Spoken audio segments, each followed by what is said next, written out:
तो last class में मैंने एक प्रॉब्लम दिया था जिसमें एक रिंग के लिए डाइपोल मोमेंट कैलकुलेट करना था। तो इसमें क्योंकि जो चार्जेस हैं वो कंटिन्यूस चार्जेस हैं, तो कंटिन्यूस चार्जेस केस में we have to take some element, और चार्जेस का डिस्ट्रीब्यूशन यहाँ पे अकॉर्डिंग टू दिस फंक्शन हो रहा है, और थीटा जो है वो इस एक्स एक्सिस लिया हुआ एंगल है। तो जैसे जैसे थीटा बढ़ता जाएगा तो अभी फर्स्ट क्वाड्रेंट में sine theta will be positive, second quadrant में जब थीटा पहुँचेगा तब भी पॉजिटिव होगा, लेकिन थर्ड फोर्थ में नेगेटिव हो जाएगा। तो इस पूरे में ऊपर वाली जो सेमी सर्कुलर रिंग है उस पर पॉजिटिव चार्ज होगा और जो नीचे वाली सेमी सर्कुलर रिंग है उस पर नेगेटिव चार्ज होगा। तो डाइपोल बनने की पहली कंडीशन तो यही है कि नेट चार्ज जीरो होना चाहिए, तो दिख रहा है कि इसमें नेट चार्ज जीरो है। फिर उसके बाद में आगे यहाँ पे जो एलिमेंट्स लेंगे, तो एलिमेंट आप इस तरीके से लो कि एक प्लस और एक माइनस चार्ज सेलेक्ट हो जाए। तो प्लस चार्ज यहाँ से सेलेक्ट कर लो और एग्जैक्टली वैसे एलिमेंट आप नीचे ले लो जिससे कि चार्ज बराबरी का मिले। तो एग्जैक्टली वैसे एलिमेंट यहाँ पर थीटा और डी थीटा का एलिमेंट यहाँ पर ले लिया गया है। अगर यहाँ पे चार्ज डी क्यू मिल रहा है तो यहाँ पे माइनस डी क्यू चार्ज मिल रहा होगा, और इन दोनों का मिला करके जो डाइपोल मोमेंट होगा वो माइनस से प्लस चार्ज की तरफ इस डायरेक्शन में हो जाएगा। तो डी का अगर एक्सप्रेशन यहाँ पर लिखा जाए तो चार्ज मल्टीप्लाइड बाय चार्ज के बीच में कितना गैप है, तो ये आर डिस्टेंस है, ये आर कॉस थीटा है, ये हो जाएगा आर साइन थीटा। ये आर साइन थीटा होगा, ये भी आर साइन थीटा होगा, टोटल मिला के हो जाएगा 2r साइन थीटा का गैप। डी क्यू कितना होगा, तो लैम्डा को मल्टीप्लाई कर लेंगे लेंथ से, तो lambda is lambda naught sine theta, length हो जाएगी इसमें आर डी थीटा, और ये जो 2r साइन थीटा पहले से लिखा हुआ था वो। फिर उसके बाद में जितने भी एलिमेंट्स आप लोगे सबके वजह से जो डीपी का डायरेक्शन आएगा वो इस तरीके का आता जाएगा माइनस से प्लस की तरफ। तो सभी वेक्टर्स का एक ही डायरेक्शन है, तो आप डायरेक्टली इसको इंटीग्रेट करके नेट डाइपोल मोमेंट कैलकुलेट कर सकते हो। लेकिन जब इंटीग्रेट करेंगे तो लिमिट्स थीटा की कहाँ से कहाँ तक रखी जाएंगी इसमें, तो थीटा की जो लिमिट्स होंगी आप ये देखो कि जब आप यहाँ पे एक एलिमेंट लेते हो तो उसके कॉरस्पॉन्डिंग आप नीचे भी एलिमेंट साथ के साथ लेते हो चलते हो, तभी डाइपोल बन पाता है। डाइपोल अकेले चार्ज से बनता नहीं है। तो जब आप यहाँ से यहाँ घूमोगे तो ये एलिमेंट भी साथ के साथ कवर हो जाएंगे। जब आप यहाँ से यहाँ ट्रैवल करोगे तो ये भी साथ के साथ कवर हो जाएंगे। तो आपको जो थीटा है उस थीटा को घुमाना पड़ेगा यहाँ से लेके यहाँ तक, और जब आप इसको यहाँ से यहाँ तक घुमाओगे तो ऑटोमेटिकली ये भी कवर होते चले जाएंगे। तो थीटा की जो लिमिट होगी वो 0 से पाई हो जाएगी। तो फर्दर यहाँ पर इंटीग्रेशन यूज़ करके इसको सॉल्व कर लेंगे।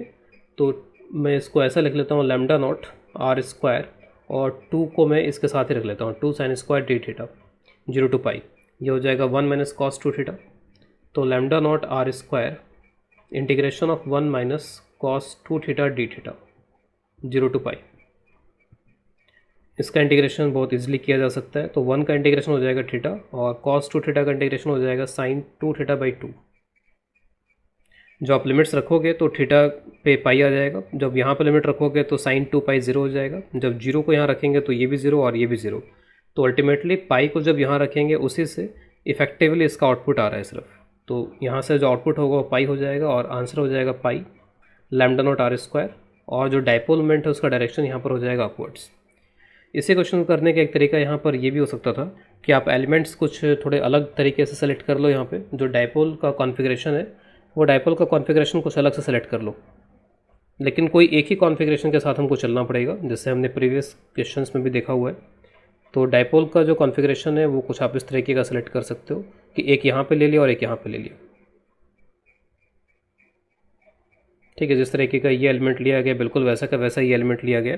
एक तरीके से थीटा पर है और ये 180 प्लस थीटा पर है, तो थीटा पर पॉजिटिव और 180 प्लस थीटा पे साइन नेगेटिव हो जाएगा। एग्जैक्टली मैग्नीट्यूड वही रहेगा प्लस डी क्यू, और यहाँ पे माइनस डी क्यू। जो आपके बाद डाइपोल मोमेंट का डायरेक्शन होगा वो इस डायमीटर के अलोंग ऐसे हो जाएगा, क्योंकि ये माइनस चार्ज है और ये प्लस चार्ज। तो डीपी का एक्सप्रेशन अगर आपके बार लिखा जाए तो वही charge D Q multiplied by distance आपके बार हो जाएगा 2r। डी क्यू की जगह आप वही लिख सकते हो lambda naught sine theta into R D theta. ठीक है, ये तो हो गया D Q linear charge density multiplied by length, और ये डिस्टेंस। लेकिन आपके बाद डीपी को आप डायरेक्टली इंटीग्रेट नहीं कर पाओगे, क्योंकि डीपी का डायरेक्शन जैसे अगर आपने ये एलिमेंट लिया तब तो ये आ गया, अगर आपने एलिमेंट ये सेलेक्ट किया तो फिर ये आ जाएगा डीपी का डायरेक्शन, अगर आपने ये और ये एलिमेंट लिए हैं तो डीपी का डायरेक्शन फिर ये आ जाएगा। तो जो डीपी के डायरेक्शंस हैं वो अलग अलग आते जाएंगे, तो आप यहाँ पर उनको एक साथ इंटीग्रेट नहीं कर सकते, आपको कंपोनेंट वाइज इंटीग्रेट करना पड़ेगा जब वेक्टर्स का डायरेक्शन चेंज होता जाता है। तो यहाँ पर ये एंगल थीटा है, और आप देख सकते हैं कि ये वाले कंपोनेंट्स ऐड होते जा रहे हैं इसमें, जैसे ये कंपोनेंट और ये कंपोनेंट आएंगे तो ये हॉरिजॉन्टल कंपोनेंट जो है वो कैंसिल होते जा रहे हैं, और जो वाई में कंपोनेंट है वो ऐड अप होते चले जाएंगे। तो ये जो कंपोनेंट है वो हो जाएगा डी पी साइन थीटा, और ये कंपोनेंट हो जाएगा डी पी कॉस थीटा, जो कि आपस में कैंसिल हो जाते हैं। तो जो पी नेट यहाँ पे आएगा वो डी पी साइन थीटा को इंटीग्रेट करने से आएगा। तो डी पी के तो ये वैल्यू है, साइन थीटा से मल्टीप्लाई कर लेते हैं, तो मल्टीप्लाई करने के बाद में it will give lambda not are square two sine square theta d theta, ये आ जाएगा फाइनली। आप देख सकते हो अल्टीमेटली वो लैम्डा नॉट आर स्क्वायर बाहर से कॉमन आ जाएगा और अंदर ये बचेगा two sine square theta d theta. और इसमें भी जो लिमिट आप लगाओगे, जब आप यहाँ के एलिमेंट सेलेक्ट करोगे तो ऑटोमेटिकली ये सेलेक्ट हो जाएंगे अपोजिट वाले, जब आप यहाँ के एलिमेंट सेलेक्ट करोगे तो ऑटोमेटिकली अपोजिट वाले एलिमेंट भी सेलेक्ट होते चले जाएंगे, तो वही 0 से पाई। तो मैथमेटिकल एक्सप्रेशन फाइनली वही बन रहा है, जो मैथमेटिकल एक्सप्रेशन यहाँ बन रहा है वही मैथमेटिकल एक्सप्रेशन यहाँ बन रहा है। तो अगर मैथमेटिकल एक्सप्रेशन सेम है तो फाइनल आंसर भी वही आना चाहिए, pi lambda not are square. So this is the final answer to this problem. अब इसके बाद में नेक्स्ट टॉपिक लेते हैं, electric field due to dipole. तो डाइपोल का इलेक्ट्रिक फील्ड हम लोग यहाँ पे कैलकुलेट करने वाले हैं। तो डाइपोल का मतलब है ये पूरा सिस्टम, -q + q, इनके बीच का गैप मैंने 2a ले रखा है, और इसके एक्सिस पे अभी हम इलेक्ट्रिक फील्ड कैलकुलेट कर रहे हैं। इसको हम एंड ऑन पोजिशन भी बोलते हैं, this is also termed as end on position. अब यहाँ पे जो डाइपोल है, डाइपोल से उस पॉइंट की पोजीशन कहाँ पर है, तो जनरली डाइपोल से जब भी हम किसी पॉइंट की पोजीशन को रिप्रेजेंट करते हैं तो डाइपोल का सेंटर लेते हैं, सेंटर उसका मिड पॉइंट हो जाएगा, दोनों चार्जेस को मिलाने वाली ये जो लाइन है, लाइन का मिड पॉइंट, यानी कि ये जो डिस्टेंस है this distance will be a। तो इसके सेंटर से r डिस्टेंस पे पॉइंट है, वहाँ पे इलेक्ट्रिक फील्ड हमें इसका कैलकुलेट करना है। तो ultimately it is a system of 2 point charges, एक पॉइंट चार्ज ये दूसरा पॉइंट चार्ज, बस दोनों का इलेक्ट्रिक फील्ड यहाँ पे हम वेक्टोरली ऐड कर देंगे और उससे नेट इलेक्ट्रिक फील्ड आ जाएगा। तो जैसे अगर पॉजिटिव चार्ज का इलेक्ट्रिक फील्ड देखें तो पॉजिटिव चार्ज का इलेक्ट्रिक फील्ड अपने से अवे होता है, अपने से दूर। तो पॉजिटिव चार्ज की वजह से यहाँ पे जो इलेक्ट्रिक फील्ड आएगा वो हो गया E+, और इस नेगेटिव चार्ज की वजह से जो इलेक्ट्रिक फील्ड आएगा वो इस डायरेक्शन में आ जाएगा। नेगेटिव चार्ज का इलेक्ट्रिक फील्ड अपने खुद की तरफ होता है, तो ये हो गया E-। तो ऑब्वियस है कि दोनों चार्जेस मैग्नीट्यूड वाइज इक्वल हैं, लेकिन ये चार्ज नज़दीक है तो इसका इलेक्ट्रिक फील्ड यहाँ पे ज़्यादा आएगा, इसका इलेक्ट्रिक फील्ड यहाँ पे कम आएगा। तो दोनों क्योंकि एक ही लाइन के अलोंग आ रहे हैं यहाँ पे, तो मैं डायरेक्टली इनके मैग्नीट्यूड्स को माइनस करके उनका डिफरेंस लेके नेट इलेक्ट्रिक फील्ड निकाल सकता हूँ। तो जो नेट इलेक्ट्रिक फील्ड आएगा, जस्ट मैग्नीट्यूड्स लिखेंगे इनके और बस उनको माइनस कर लेंगे, तो E+ मैग्नीट्यूड वाइज हो जाएगा। तो यहाँ से डिस्टेंस चाहिए, तो डिस्टेंस इस पॉइंट के आप देख सकते हो कि ये a है यहाँ पे, तो a इस r में से माइनस करेंगे तो ये डिस्टेंस आ जाएगा। तो this is KQ divided by r - a whole square, minus यहाँ से डिस्टेंस, तो ये जो r है इसमें ये a ऐड हो जाएगा, तो KQ divided by r + a whole square. तो जस्ट अब इसमें कुछ अलजेब्रा हमें करनी है, इससे सॉल्व हो जाएगा आगे। तो KQ और जो LCM है वो हो जाएगा r² - a स्क्वायर का होल स्क्वायर, यहाँ पे हो जाएगा r + a होल स्क्वायर, यहाँ पे हो जाएगा r - a whole square. Further ये होल स्क्वायर जब ओपन करेंगे तो r² a स्क्वायर जो आएंगे यहाँ से वो कैंसिल हो जाएंगे इससे, यहाँ से 2ra और यहाँ से माइनस माइनस प्लस करके 2ra, तो डेट विल बी 4ra। अब एक तरीके से हमने आंसर तो कैलकुलेट कर लिया, लेकिन जब हमने डाइपोल स्टार्ट किया था तो वहाँ पे बताया था कि डाइपोल जनरली शॉर्ट डाइपोल होता है, यहाँ पर ये छोटा डाइपोल होता है और इसके जो चार्जेस हैं उनके बीच में गैप कम होता है। तो अब यहाँ पर वो टाइम आ गया जब ये बताया जाए कि गैप जो कम होता है वो किसके कंपैरिजन में कम होता है। तो इस डाइपोल का मुझे जिस पॉइंट पे इफ़ेक्ट देखना है उस पॉइंट का जो डिस्टेंस इस डाइपोल से, वो डिस्टेंस r जो है वो इनके गैप के कंपैरिजन में बहुत ज़्यादा है। तो इस डिस्टेंस के कंपैरिजन में इनके बीच का जो गैप है, इसका जो डायमेंशन है वो काफ़ी कम है।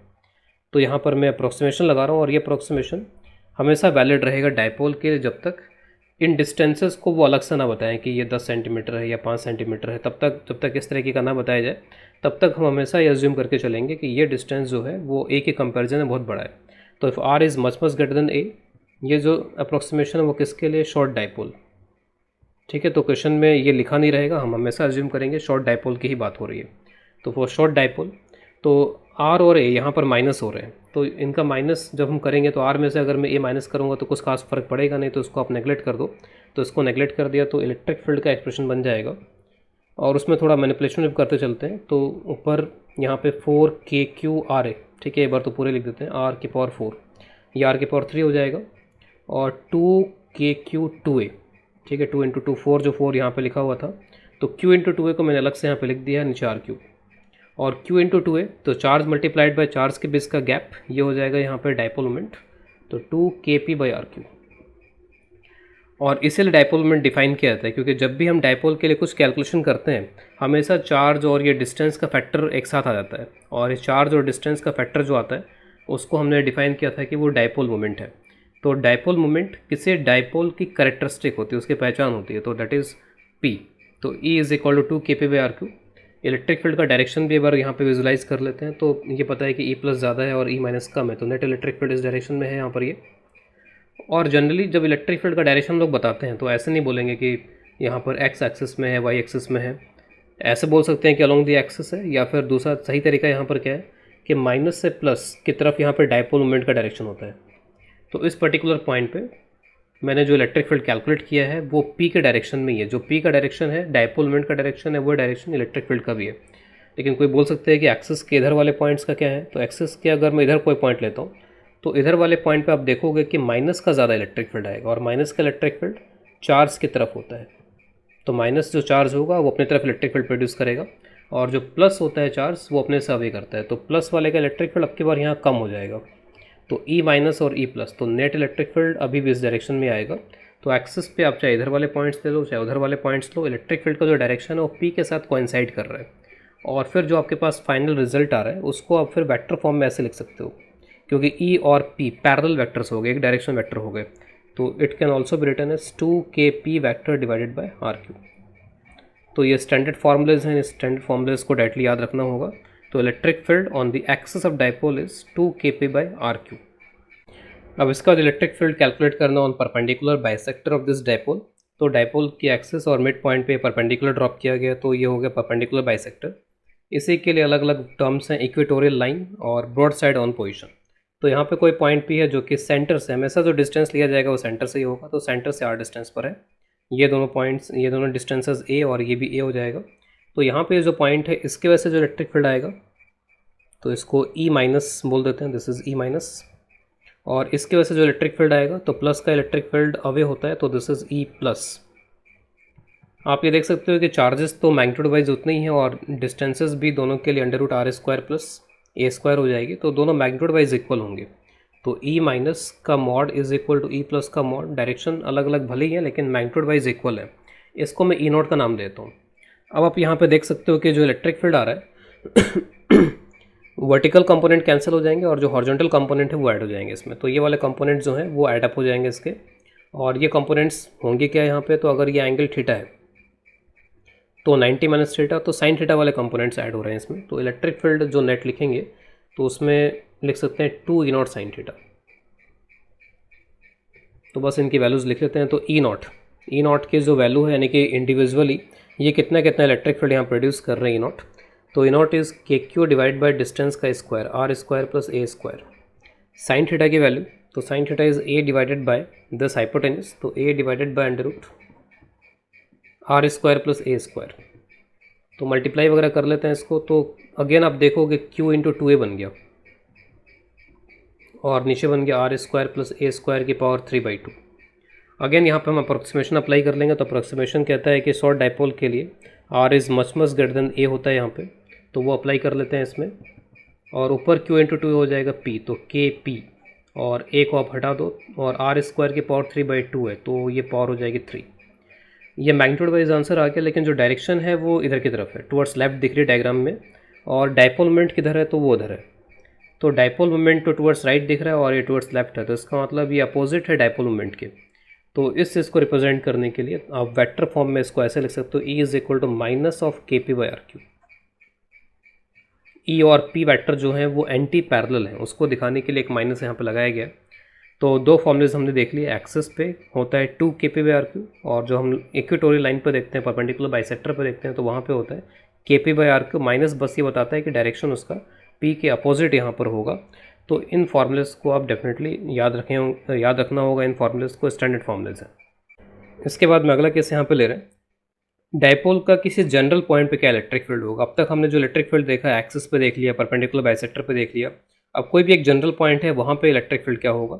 जनरल पॉइंट की लोकेशन को कैसे रिप्रेजेंट किया गया है, तो यहाँ से डिस्टेंस r पर है, ठीक है, सेंटर से डिस्टेंस r है, और हमें ये एंगल भी यहाँ बताना पड़ेगा। तो जो एंगल है वो बेसिकली एक तरीके से आप बोल सकते हो डायपोल मोमेंट, ये डायपोल मोमेंट वेक्टर है और ये एक तरीके से r वेक्टर है। तो theta is angle between this r vector and this p vector, इसके बीच का यहाँ पर ये एंगल थीटा है।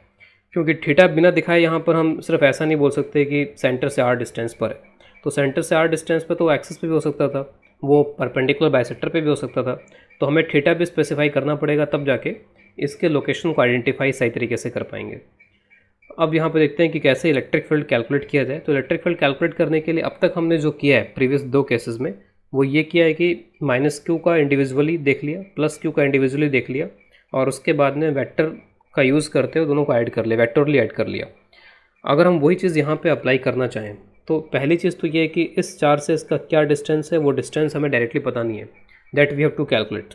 और वो कैलकुलेट कर सकते हैं, लेकिन थोड़ा सा मैथमेटिक्स उसमें यूज़ करना पड़ेगा हमें, लेकिन वो कैलकुलेट करना पड़ेगा, डायरेक्ट इतना डायरेक्ट नहीं जितना पहले था।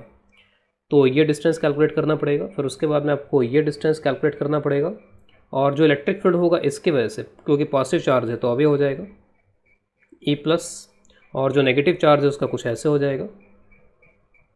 तो अब के बार ये साफ साफ दिख रहा है कि ये कन्वीनियंट नहीं है electric field, net electric field निकालना, उसका प्रॉपर डायरेक्शन बताना, मैग्नीट्यूड बताना उतना कन्वीनियंट नहीं लग रहा है, उतना आसान नहीं लग रहा है। तो इस आइडिया को फिलहाल अभी हम ड्रॉप कर देते हैं, इससे कैलकुलेट नहीं करते हैं, कुछ और तरीके देखते हुए इसको हम कैलकुलेट करते हैं। तो अब के बार मैं ऐसा कर रहा हूँ कि एक दूसरा मेथड यूज़ कर रहा हूँ, और उसमें मैं ऐसा करता हूँ कि डाइपोल में +- चार्ज दिखाने के बजाय आप सिर्फ ये दिखा दो कि ये एक ऐसा डाइपोल है जिसका डाइपोल मोमेंट p के बराबर है। बहुत बार ऐसा होता है कि हम डाइपोल को सिंपली इस तरीके से एरो दिखाते हुए p लिख करके रिप्रेजेंट कर देते हैं, यानी एरो बताता है कि ये इसका डाइपोल मोमेंट का डायरेक्शन है, क्योंकि अल्टीमेटली आप देखते हो कि जो भी रिजल्ट आता है उसमें फाइनली p चला आता है, तो चार्ज इनटू डिस्टेंस फाइनली चला आता है और वो p हो जाता है। तो बस हम p से रिप्रेजेंट कर सकते हैं एक डाइपोल को। और ये जो डाइपोल है, इस डाइपोल के लिए ये जो पॉइंट है यहाँ पे, ये पॉइंट यहाँ कहीं पर है जहाँ पे आपको इलेक्ट्रिक फील्ड कैलकुलेट करना है इसका। तो इलेक्ट्रिक फील्ड यहाँ पे कैलकुलेट करने के लिए हम जो टेक्निक फ़िलहाल यूज़ कर रहे हैं वो ये हम यूज़ कर रहे हैं कि ये जो डाइपोल मोमेंट होता है वो एक वेक्टर क्वांटिटी होती है। अगर ये वेक्टर क्वांटिटी है तो we can do the components, इससे कंपोनेंट आप कर सकते हो, इसके 2 टुकड़े कर सकते हो। तो इसके हम 2 टुकड़े कर देते हैं, और कुछ ऐसे करते हैं यहाँ पे 2 टुकड़े कि एक तो कर देते हैं इसी डायरेक्शन में, आर के डायरेक्शन में, और इसका एक टुकड़ा, ये टुकड़ा हो जाएगा p cos थीटा, ये कंपोनेंट हो जाएगा p cos थीटा, और इसका जो दूसरा कंपोनेंट है फिर ऑब्वियस है कि वो r के perpendicular, that will go like this, वो हो जाएगा p sin थीटा। तो फिलहाल अभी हम इसको भूल जाते हैं कि ये डाइपोल था। डाइपोल अब हमारे लिए कौन कौन से हैं, p cos थीटा और एक p sin थीटा डाइपोल है। तो we have 2 dipoles now, p cos theta and p sin theta. अब इन दोनों का मैं इंडिविजुअली यहाँ पे लिखने की कोशिश करूँगा। तो ये जो पॉइंट है, इस पॉइंट पे अब इन दोनों डाइपोल्स का इलेक्ट्रिक फील्ड हम लिखने की कोशिश करेंगे। तो जो आप इस पॉइंट पे इसकी वजह से कैलकुलेट करोगे तो ऐसा लगेगा कि ये जो डाइपोल है, इस डाइपोल के एक्सिस पे ही ये वाला पॉइंट रखा हुआ है। तो इसका मतलब है कि इस डाइपोल की वजह से आपको एक्सिस वाला फार्मूला यूज़ करना पड़ेगा, और वो फार्मूला आपने ऑलरेडी कैलकुलेट कर रखा है। तो इसकी वजह से जो भी इलेक्ट्रिक फील्ड आएगा एक्सिस वाले पॉइंट पर है, तो इसका मतलब एक्सिस के अलोंग ही आएगा, p के अलोंग ही आएगा। तो p cos थीटा के डायरेक्शन में इलेक्ट्रिक फील्ड आ जाएगा। इस कंपोनेंट को हम लोग बोल देते हैं ER, रेडियल कंपोनेंट, या r के डायरेक्शन में कंपोनेंट, या ऐसा डायरेक्शन जिस डायरेक्शन में अगर आप चलते हो तो r चेंज होता है, ठीक है। ER की जो वैल्यू है वो कितनी हो जाएगी यहाँ पे, तो वैल्यू मैं यहाँ पे लिखते चलता हूँ 2kp, p की जगह बस क्या हो जाएगा p cos थीटा, और डिस्टेंस तो वही यहाँ पे r दिया हुआ था, तो 2kp cos theta by r cube. ये जो डाइपोल है, इस p sin थीटा डाइपोल के लिए ये जो लाइन दिख रही है वो इक्वेटोरियल लाइन दिख रही है, परपेंडिकुलर बाइसेक्टर दिख रहा है यहाँ पे, और यहाँ पे जो इलेक्ट्रिक फील्ड आएगा जैसे परपेंडिकुलर बाइसेक्टर पे आता है वैसा आ जाएगा। तो p sin थीटा के लिए ये पॉइंट जो है परपेंडिकुलर बाइसेक्टर वाला पॉइंट है, और इलेक्ट्रिक फील्ड इसके लिए भी हमको आता है, बस इसमें जो डायरेक्शन है वो कैसा हो जाता है, डाइपोल मोमेंट के अपोजिट। तो डाइपोल मोमेंट यहाँ पे कितना है, p sin थीटा, इसके अपोजिट ही हो जाएगा। तो this is called E theta, इसको बोल देते हैं ई थीटा। ये ऐसा डायरेक्शन जिस डायरेक्शन में अगर आप चलते हो तो थीटा चेंज होता है, ठीक है। अगर आप सिर्फ ऐसे चलते रहोगे तो आर चेंज होगा, अगर सिर्फ आप ऐसे चलते रहोगे तो यहाँ पर थीटा चेंज होगा, just like x and y axis. अगर आप सिर्फ इस डायरेक्शन में चलोगे तो ओनली एक्स कोऑर्डिनेट चेंज होगा, अगर आप सिर्फ इस डायरेक्शन में चलोगे तो सिर्फ वाई कोऑर्डिनेट चेंज होगा। तो अगर आप सीधा चलते चले जाओगे तो आपका जो एंगल है वो रोटेट नहीं होगा, एंगल हमेशा वही रहेगा। अगर आप सीधे बस ऐसे चलते चले जाओगे परपेंडिकुलर, तो फिर जो यहाँ से डिस्टेंस है वो चेंज नहीं होगा, एक तरीके से सर्कुलर मोशन टाइप का हो जाएगा। तो ई थीटा की जो वैल्यू होगी, अब मुझे माइनस की ज़रूरत नहीं है, मैंने माइनस का काम यहाँ पे कर दिया, p sin थीटा के अपोजिट इसको दिखा दिया है। जस्ट मैं इसका मैग्नीट्यूड यहाँ पे दिखा रहा हूँ, that is 2kp sin theta by r cube. तो ई आर और ई थीटा ये जस्ट यहाँ पे दो परपेंडिकुलर कंपोनेंट्स हैं इलेक्ट्रिक फील्ड के, तो E r will be 2 k p cos theta by r cube, और जो ई थीटा कंपोनेंट है वो है, सॉरी यहाँ पे 2 नहीं आएगा, यहाँ पे 2 नहीं आता है, तो k p sine theta by r cube. तो एक्सेस पे जब होता है तो 2 आता है, और एक्सेस परपेंडिकुलर बाइसेक्टर पे होता है तो वहाँ पे 2 नहीं आता है। ये इसको याद रखना होगा, 2 का फैक्टर यहाँ पे और यहाँ पे नहीं। नेट इलेक्ट्रिक फील्ड निकालने के लिए, तो नेट इलेक्ट्रिक फील्ड इन दोनों का resultant E is equal to under root E r square plus E theta square. तो आप इन दोनों की वैल्यूज उठा के यहाँ पे रख दो और उसका स्क्वायरिंग कर दो, तो स्क्वायर करके ऐड करते हैं तो k p r by r cube वगैरह कॉमन आ जाता है। साइन स्क्वायर थीटा और कॉस स्क्वायर थीटा के टर्म्स आएंगे, तो साइन स्क्वायर थीटा को अगर मैं कॉस स्क्वायर थीटा में कन्वर्ट कर दूँ तो फाइनली ये 1 + 3 कॉस स्क्वायर थीटा कुछ इस तरीके का आ जाएगा। तो this is the net electric field. और जो नेट इलेक्ट्रिक फील्ड आएगा, ऑब्वियसली कि ये दोनों कंपोनेंट्स हैं, तो कंपोनेंट्स के बीच में कोई ना कोई डायरेक्शन आएगा यहाँ पर, तो उसको मैं कुछ इस तरीके से यहाँ रिप्रेजेंट करने जा रहा हूँ। ठीक है, this is something like this. इस एंगल को मैं फाई बोल देता हूँ। फाई किसके साथ एंगल हो जाएगा यहाँ पे इलेक्ट्रिक फील्ड का, तो जो नेट इलेक्ट्रिक फील्ड आ रहा है उसका ये एंगल हो जाएगा आर के डायरेक्शन के साथ में। तो इस डायग्राम के अकॉर्डिंग व्हाट इज़ फाई, यानी कि टेन फाई यहाँ पे क्या हो जाएगा, तो tan phi is equal to this divide by this. तो ये जो है वो ई थीटा है और ये जो है वो ई आर है, ई थीटा बाई ई आर। दोनों की वैल्यूज़ हमारे पास में ई थीटा ई आर, तो दोनों वैल्यूज़ जब यहाँ पे आप रखोगे तो ये बन जाएगा यहाँ पे sine theta by 2 cos theta, और sine theta by 2 cos theta हो जाएगा टेन थीटा बाई 2। तो इससे ये फाई कैलकुलेट हो जाएगा, और फाई कैलकुलेट होगा तो इलेक्ट्रिक फील्ड का डायरेक्शन पता चल जाएगा, इलेक्ट्रिक फील्ड किस डायरेक्शन में आ रहा है यहाँ पे। लेकिन जनरली हम डायरेक्शन किसके साथ दिखाते हैं, पी के साथ, कि पी यानी कि डायपोल मोमेंट के साथ क्या डायरेक्शन है। तो अगर आप डायपोल मोमेंट के साथ डायरेक्शन दिखाओगे इसका, तो ये डायपोल मोमेंट का डायरेक्शन है, और डायपोल मोमेंट से फिर ये कितने एंगल पे हो जाएगा, थीटा प्लस फाई। तो डायपोल मोमेंट से direction is theta plus phi. तो डायरेक्शन ऑफ इलेक्ट्रिक फील्ड, तो theta plus phi with dipole moment p vector. तो इलेक्ट्रिक फील्ड वेक्टर क्वांटिटी है। हमने इलेक्ट्रिक फील्ड को अगर कैलकुलेट किया है तो हमें सब कुछ कैलकुलेट करना चाहिए। तो हमने मैग्नीट्यूड भी कैलकुलेट कर लिया कि दिस इज़ द मैग्नीट्यूड। उसके साथ साथ फिर हमने यहाँ पर इसका डायरेक्शन भी कैलकुलेट कर लिया। तो पहले जो हमने फाई कैलकुलेट किया वो डायरेक्शन किसके साथ आया, यहाँ पे इस आर वेक्टर के साथ में, फाई का पता चल गया हमको इसमें। फिर उसके बाद में हमने इस पी वेक्टर के साथ में डायरेक्शन निकाला, तो पी वेक्टर के साथ में जो एंगल बनेगा इस इलेक्ट्रिक फील्ड वेक्टर का वो हो जाएगा थीटा प्लस फाई।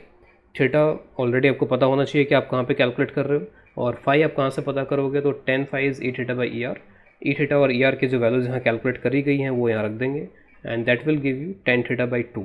तो इन सब का यूज़ करते हुए we can find the electric field at a general point. अब आप यहाँ पे देख सकते हो, जैसे अगर आप एक्सेस का पॉइंट लेते हो तो एक्सेस पे अगर आप इसको ऐसे आप थीटा को अगर आप जीरो कर दो तो ये जो पॉइंट है वो घूम के एक्सेस पे आ जाएगा। तो एक्सेस के लिए थीटा विल बी जीरो, और थीटा अगर आप जीरो रखते हो तो ये थीटा अगर आपने जीरो रख दिया तो ये 1 हो जाएगा, और अगर यहाँ पर ये 1 हो गया तो 1 + 3 हो जाएगा 4, 4 का स्क्वायर रूट हो जाएगा 2। तो आंसर वही आ जाएगा 2 Kp बाई आर क्यूब। ठीक है, अगर आपने यहाँ पे थीटा को 0 डिग्री रख दिया, थीटा को अगर आपने 90 डिग्री रख दिया परपेंडिकुलर बाइसेक्टर, तो फिर ये 0 हो जाएगा, और फिर आंसर सिर्फ क्या आ जाएगा, Kp बाई आर क्यूब। तो ये बिल्कुल उसके साथ में मैच कर रहा है जो हमने आंसर निकाले थे एक्सिस के लिए और परपेंडिकुलर बाइसेक्टर के लिए, और मैच करने भी चाहिए क्योंकि हमने कैलकुलेट ही उनका यूज़ करके किया है। ये जो कैलकुलेशन की गई है ये प्रीवियस 2 केसेस को यूज़ करके ही हमने कैलकुलेट किया है।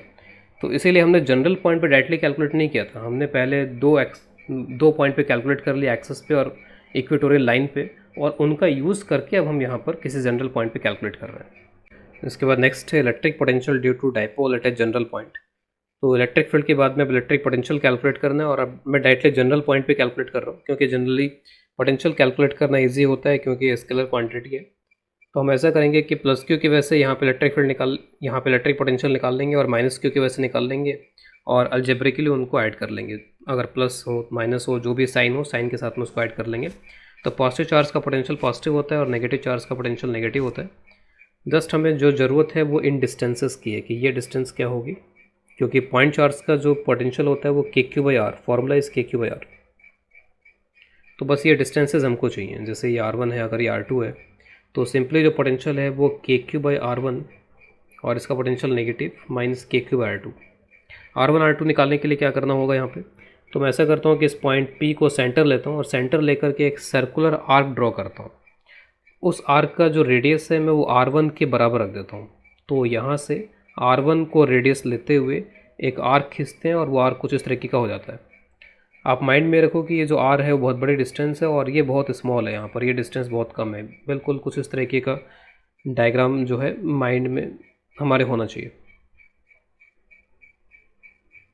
ठीक है, तो कुछ इस तरीके का डायग्राम जिसमें ऐसा दिखेगा कि ये एंगल वगैरह सब बराबर से ही हैं। और जो आप यहाँ पर ये आर्क खींचते हो तो ये ऑलमोस्ट एक स्ट्रेट लाइन जैसे हो जाए, क्योंकि आर्क बहुत छोटा सा ही बनेगा यहाँ पर ये, तो it is almost straight line जो कि परपेंडिकुलर भी होगा यहाँ पे। तो यहाँ से लेकर के P तक का जो डिस्टेंस है वो R1 के बराबर ही हो जाएगा। तो ये और ये R1 हो गए, ये एक्स्ट्रा हो गया जो R में एक्स्ट्रा है यहाँ पर कितना हो जाएगा, ये A है तो ये हो जाएगा A cos theta. This distance is A cos theta. तो R1 निकालने के लिए इस पूरे R में से अगर मैं A cos थीटा माइनस कर दूँ तो R1 आ जाएगा। तो R1 इस पूरे R में से A cos थीटा माइनस कर दिया। फिर उसके बाद मेरे को R2 निकालना है। तो R2 के लिए मैं ऐसा करता हूँ कि P से यहाँ तक ये लेते हुए रेडियस लेते हुए R को रेडियस लेते हुए एक आर्क इस तरह से ड्रॉ कर लेता हूँ।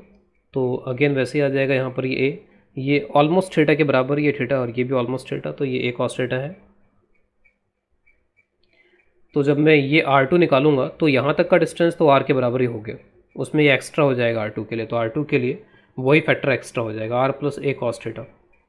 तो जब मैं पोटेंशियल कैलकुलेट करूँगा तो जस्ट मेरे को अब यहाँ पे रख देना चाहिए। तो V is equal to KQ is common 1/R minus A cos theta minus 1/R plus A cos theta. और उसके बाद में थोड़ी सी अलजेब्रा करते हुए आगे बढ़ते हैं। तो R square minus A square cos square theta, तो R plus A cos theta यहाँ पे आ जाएगा, R plus A cos theta minus R plus A cos theta, ये हो गया।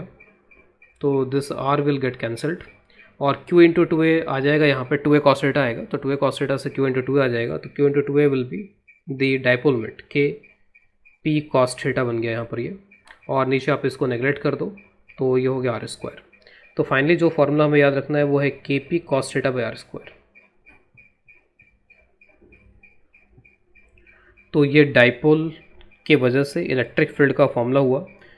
इस फॉर्मूले को आप और डिफरेंट तरीके से भी लिख सकते हो, क्योंकि जो थीटा एंगल होता है वो वेक्टर P और वेक्टर R के बीच का एंगल होता है। तो you can also write this as K P dot R। अगर आप P डॉट R को ओपन करोगे तो PR cos थीटा हो जाएगा, एक R एक्स्ट्रा हो जाएगा। तो उससे उसके लिए यहाँ पर एक R क्यूब कर देंगे, क्योंकि जो R एक्स्ट्रा आएगा वो इसके साथ फिर कैंसिलेशन हो जाएगा तो R स्क्वायर आ जाएगा। तो आपको इस फॉर्मेट में भी याद रख लेना चाहिए और इस फॉर्मेट में भी याद रख सकते हो आप। यहाँ पर आप इसको ऐसे भी मैनिपुलेट कर सकते हो कि P डॉट R कैप कर दो। अगर आप R कैप करोगे तो फिर मैग्नीट्यूड इसका 1 हो जाएगा, फिर आप यहाँ पे R स्क्वायर भी लिख सकते हो। तो इस तरीके से यहाँ पर ये पोटेंशियल का फॉर्मूला हो जाएगा। डिफरेंट जो स्पेसिफिक लोकेशंस हैं, तो स्पेसिफिक लोकेशंस पे पोटेंशियल का क्या आंसर आएगा।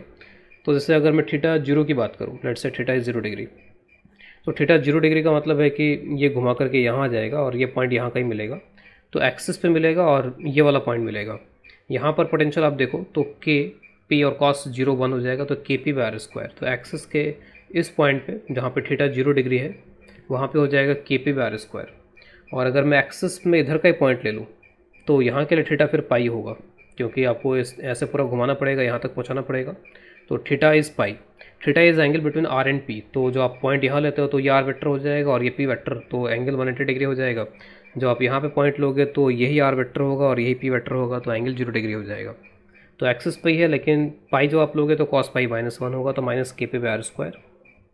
प्लस माइनस का क्या चक्कर है यहाँ पे, तो जब आप ये पॉइंट लेते हो तो पॉजिटिव चार्ज ज़्यादा नज़दीक है तो पॉजिटिव पोटेंशियल ज़्यादा आएगा, तो नेट पोटेंशियल पॉजिटिव हो जाएगा। जो आप ये पॉइंट लेते हो तो नेगेटिव चार्ज नज़दीक है, तो नेगेटिव चार्ज के नज़दीक होने की वजह से नेगेटिव पोटेंशियल ज़्यादा आएगा। तो इस वजह से प्लस माइनस आ रहे हैं यहाँ पर। ये इक्वेटोरियल पर अगर आप देखो थीटा π/2, तो इक्वेटोरियल पर अगर आप देखते हो तो ये इक्वेटोरियल लाइन, इस इक्वेटोरियल लाइन पे थीटा π/2 पे आंसर आ जाएगा 0, तो पोटेंशियल विल बी 0। और क्यों 0 हो रहा है यहाँ पे, तो अगर आप कोई पॉइंट यहाँ पे लेते हो तो उस केस में ऐसा होता है कि यहाँ से उतना डिस्टेंस और यहाँ से भी उतना डिस्टेंस है, तो minus KQ by R plus KQ by R मिला के वो हो जाता है 0। तो ये स्पेसिफिक लोकेशंस पे पोटेंशियल की वैल्यू हो जाएगी। तो for an exercise you can do this 2 problems on your own, और नेक्स्ट जो लेक्चर होगा उसमें इसका सोल्यूशन मिल जाएगा। तो इसमें आप ये 2 क्वेश्चन कर सकते हो। पहला क्वेश्चन यहाँ पर है कि अ dipole with dipole moment P is kept at the origin. तो कैप्ट एट द ओरिजिन बोलने का मतलब है कि डायपोल का सेंटर ओरिजिन पे रखा हुआ है। Along the positive x axis, dipole moment positive x axis का अलोंग है इसका। Find electric field and potential at point r comma r root three, तो इस पॉइंट पे आपको electric field and potential calculate करना है। तो उनके फार्मूलेज हमने पढ़ रखे हैं, बस उस फार्मूले का अप्लीकेशन है ये। उसके बाद में क्वेश्चन नंबर 2 है कि ये स्क्वायर है, इस स्क्वायर के सेंटर पे यहाँ पे डायपोल रखा हुआ है, डायपोल मोमेंट पी है और कुछ इस तरीके से रखा हुआ है, और डिफरेंट डिफरेंट पॉइंट्स यहाँ पे दिए गए हैं, पॉइंट बहुत सारे पॉइंट्स दे दिए गए हैं, 1 2 3 4 5 6 7 8। इन सही पॉइंट पे आपको इलेक्ट्रिक फील्ड एंड पोटेंशियल की कैलकुलेशंस करनी है, और जो इसकी साइड है वो लेट से ए के बराबर है यहाँ पर। और हर एक पॉइंट पे ई आर और ई थीटा, आर के डायरेक्शन में इलेक्ट्रिक फील्ड का कंपोनेंट और थीटा वाले डायरेक्शन में इलेक्ट्रिक फील्ड का कंपोनेंट, जैसे हमने वहाँ पे डेरिवेशन के समय दिखाया था, आपको हर एक पॉइंट पे वो कंपोनेंट्स यहाँ पे शो करने हैं। जितने भी 8 पॉइंट्स सभी के ऊपर ये कंपोनेंट्स भी दिखाने हैं।